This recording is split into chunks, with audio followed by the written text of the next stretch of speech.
It's time for The Real World with Lee Anderson, Westminster's toughest talking MP, and stopping the Channel boats remains top of the government's agenda after at least 4 died in that horrific capsizing of a vessel containing more than 40 migrants overnight. Hours earlier, our red wall Rottweiler brought The Real World to Parliament by addressing Rishi Sunak and the PM's 5-point plan to stop the boats.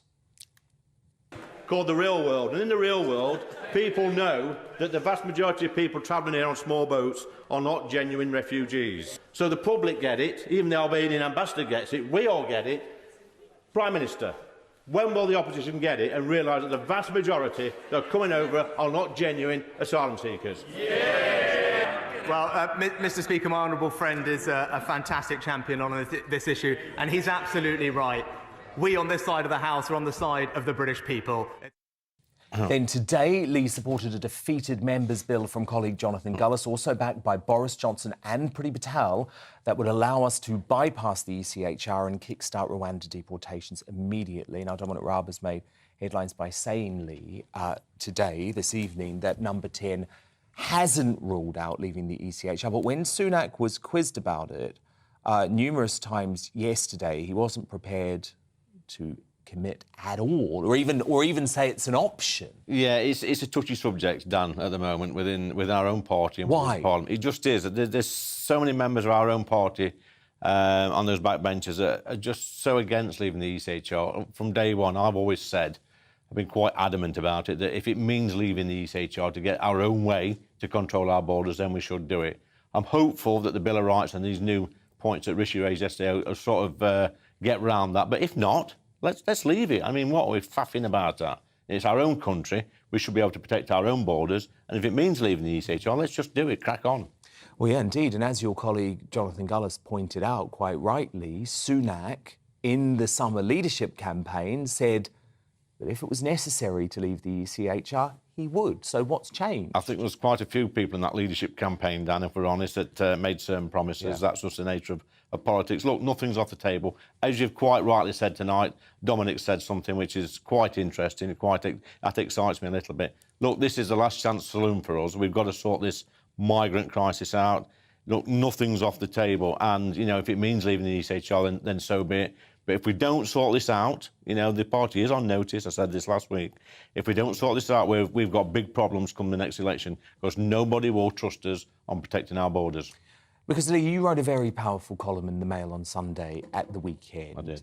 Making it clear that your support for the Conservative administration is conditional on the boats being stopped. So what's the alternative if they're not? It's not just my support, Dan. It's the 5 or 6 million people who voted Conservative the first time at the 2019 general election.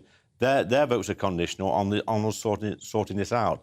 I sort of see myself as a little bit of a voice for the Red Wall voters, and if they're upsetting me, they're upsetting our voters in the Red Wall, so they need to sort this out, or come the next election, I don't know where these voters are going. And so is that you saying that you would potentially consider leaving the Conservative Party if this issue? No, it's not, Dan, because at the next election, I want to stand for the Conservative Party. I've got a big... But you want to win. I want to win and prove to the people who are in that place where I work, I'm not going to swear, I nearly did then, but that place I work, which sometimes, or most of the time, is completely out of touch with the real world. I want to show them that what I've been saying and what I've been doing all along is the right thing. Yeah, indeed. And it's so importantly. And I think the thing that is really frustrating for me today, obviously what's happened is a real tragedy. Of course it is. But that's why stopping the boats is the humane thing to do, because stopping the boats also means stopping the deaths. Dan, you bang on the money. Look, these deaths are unfortunate. It makes me feel sick. Yeah. But let's hold our hands up. We spend too much time in that place blaming the evil people smugglers. It's our fault. It's Parliament's, all parties in there. We've got the chance to stop this. We could have brought laws in. We're there to protect our borders. We're not. So any deaths in the Channel, we need to hold our hands up and apologise to the rest of the world, because we're complicit in this. I really believe that. Indeed. So how confident are you that the 5 points that Sunak outlined actually will make? Well, there's one thing in there, Dan, which I've been asking for since day one, and that's for anybody who arrives here illegally, whether that be on a small boat or in the back of a lorry, they should not be allowed to claim asylum. That's the pull factor, because people know if they get here illegally, it's almost impossible to send them back to the country of origin. If we get that right, then there's no point in them coming. No, indeed.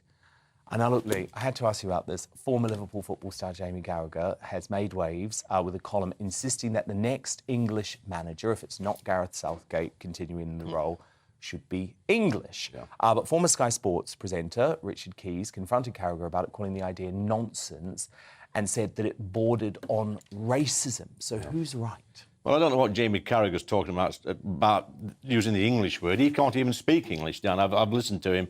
This is a man who goes around spitting on people in cars and that. Take notes on him. He's a bit of an idiot. He's a bit like Neville and Lineker. The moment the great British public start listening to these overpaid ex-footballers, then we've got real problems, real problems.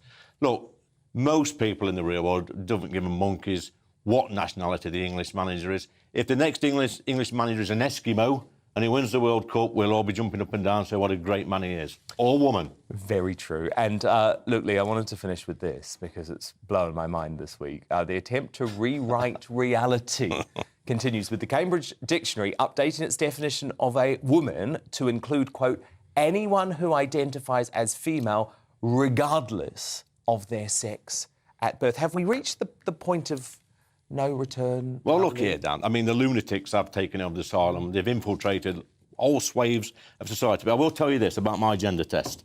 When I was born 55 years ago, the midwife looked at my dad and says, congratulations, Mr. Anderson, you've got a baby boy.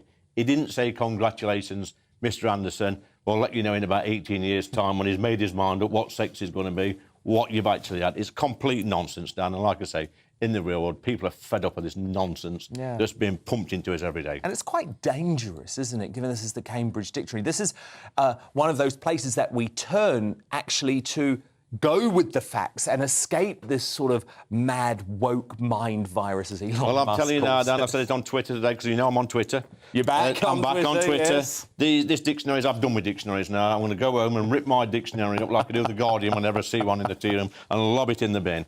If you're out there listening, throw your dictionary away. Lee Anderson, Conservative MP for Ashfield. Thank you so much, Lee. But coming up...